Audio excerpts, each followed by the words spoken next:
The first round was a little tough. Tim Elliott's a little crazy animal. The first round, when you have the guillotine and going for the guillotine, switch it to the Darce choke. I looked at Herb Dean and I was like, "Don't you stop it, dog. I'm good." And he goes, "No, I got you. I see you. You're fine."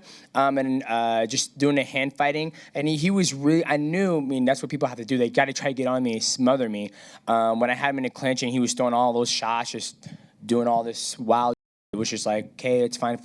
Dotson kind of did the same thing when we fought the second time, like hit me in the stomach, and I'm like, okay, it doesn't hurt. That's not doing anything. It's nothing really damaging. Other than that, there's nothing really in a fight where I was like, oh my God, this is actually gonna hurt or something. So, I mean, it might look worse, but all the stuff to the top of the head and the side of the head doesn't hurt. That Joseph and Henry Cedo fight, it was a close fight, man. I mean, I gave it almost a draw. I think that nut shot gave Joseph that split decision. But it's up to, the UFC. Sean Shelby did an amazing job grabbing, all the champions from other organizations to bring in the UFC. So Tim Elliott, he brought the fight, and I'm sure Sean Shelby has something up his sleeve, and my job is to go back to the gym and, coming off an LCL, grade 2 injury, get back in the gym. I'm going to let my knees heal.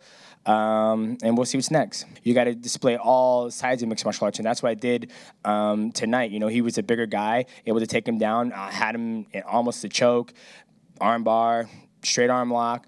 So, yeah, I mean, I felt the fight wasn't close. I felt the first round like he did a good job, but after that it was, you take away that guillotine or whatever, then all you have is just that stuff. And other than that, it was, just bumps and bruises on my forehead.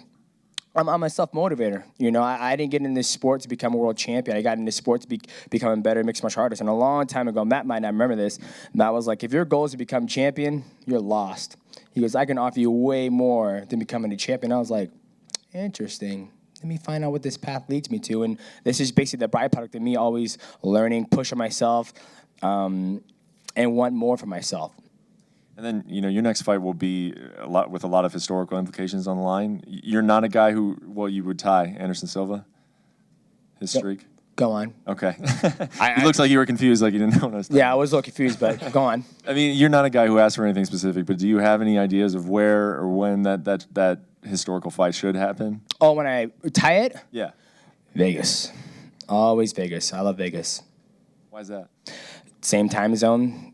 Stuff's open. I mean, I'm about to go get some food, and it's 11:30 at night. I have no desire to fight in the East Coast. I don't feel like fighting at 1 o'clock in the morning. So I've always loved fighting in Vegas, and I'll choose Vegas on any place around the world.